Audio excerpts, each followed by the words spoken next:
Hey guys, good morning and welcome back to our new blog. सुबह के बज रहे 3:30। जल्दी उठ गए इसलिए क्योंकि जाना है फॉलन गाँव। आज पंडा निकलने वाला है, 4 बजे की टाइमिंग है। सो निकलते हैं। अभी कोई नहीं उठा है, मैं उठाऊँ यहाँ से और भाभी सो रही दूसरे घर से, तो वहाँ से भाभी जा रही है और मम्मी नहीं जा रही, पनम नहीं जा रहा, वो सो रहे हैं। मैंने उठाया भी नहीं उनको, ठीक है। तो रास्ते में मिलते हैं। आग के कुंड में से किसी इंसान को निकलते देखना मेरे लिए उत्सुकता भरा था और इसी उत्सुकता ने मुझे सुबह 3:30 बजे खाट से खड़ा कर दिया और हम कार में बैठकर निकल गए फॉलन गांव की ओर। मामा के गांव सुपाना से फॉलन का रास्ता करीब 5 से 6 किलोमीटर का है और इसे पूरा करने में हमें सिर्फ 5 से 10 मिनट ही लगे होंगे। कार खड़ी करने के बाद हम सीधे अग्निकुंड के पास जा पहुंचे और यहाँ का नज़ारा हमें कुछ और ही मिला।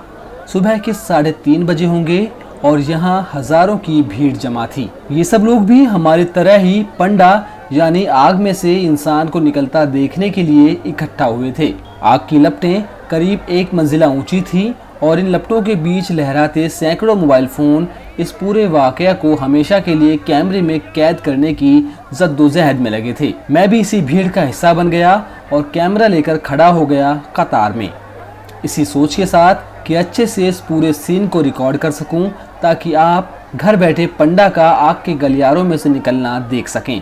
मैंने कैमरे को अग्निकुंड की दूसरी तरफ घुमाया। हर तरफ लोग ही थे, घरों के दरवाजों पर, छतों पर, यहाँ तक कि छत के मुंडेरों पर भी लोग बैठे हुए थे। मैं यहाँ पहले भी आ चुका था, लेकिन उस वक्त मुझे एक छत पर जगह मिल गई थी और मैं इस भीड़ को करीब से नहीं देख पाया था। अब आग की लपटें धीरे धीरे तेज होने लगी थी और तपन की वजह से हमारे पैर पीछे की तरफ हटने लगे थे। पीछे हटते हटते मैं ये सोच रहा था कि जिस आग के 20 मीटर दूर खड़ा रहना मुश्किल हो रहा है, उसमें से कोई शख्स आखिर कैसे गुजर सकता है। दिमाग में उछल कूद करते इस सवाल ने मुझे वहीं रोक दिया जहां मैं खड़ा था। अब कदम थम चुके थे। इसी बीच आग की लपटें हल्की होने लगी और मैं फिर से अग्निकुंड की तरफ चल दिया। लोगों के बढ़ते शोर ने मुझे ये बता दिया था कि अब वो समय करीब है जिसके लिए मैं दिल्ली से 115 किलोमीटर दूर यहाँ फॉलन गांव आया हूँ। फिर आवाज़ें आनी शुरू हुई, वो देखो, वहाँ देखो, आ गया, अरे वो रहा। मेरी नज़रें 2 जगह थी, पहली कैमरे पर और दूसरी अग्निकुंड पर, लेकिन असमंजस में था कि पंडा को कैमरे में से देखूं या सीधा अपनी आंखों से, क्योंकि अगर कैमरे में रिकॉर्ड नहीं हुआ तो आप लोग नहीं देख पाओगे। फिर मैंने अपनी निगाहें कैमरे की तरफ की और इसी बीच पंडा अग्निकुंड को पार कर गया।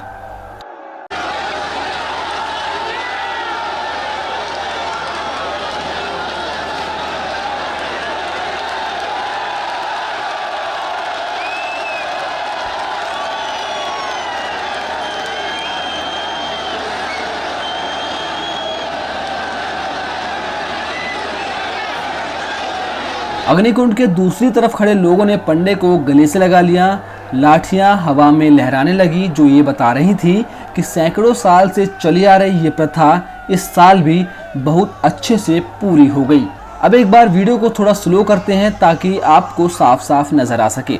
मैं भी आपकी तरह ही अब पंडा को ठीक से देख पा रहा हूँ, क्योंकि कैमरे की 2 इंच स्क्रीन पर कुछ देख पाना मुमकिन नहीं होता।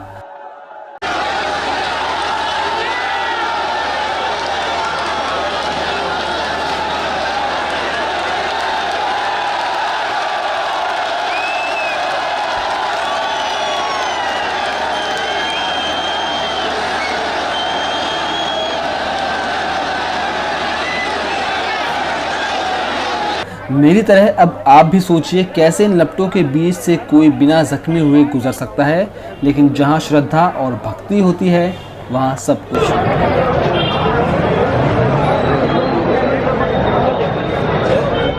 रात 1-1:30 बजे सो के और सुबह 3:30 बजे उठना हमारा सफल हो गया भाई। हमें फाइनली पंडा दिख गया। अभी आपको नजर आया? हाँ भाई, मुझे आए पूरे, पर आपको दिखा नहीं क्योंकि आप लोग पीछे खड़े थे, है ना? आपको दिखा था भाभी? जो हमारा ड्राइवर था ना, हाँ भाई मस्त था। वो टाइम पे नहीं पहुंचा पाया, है ना? टाइम पे नहीं पहुंचा पाया, लेकिन एंटरटेनमेंट पूरा था।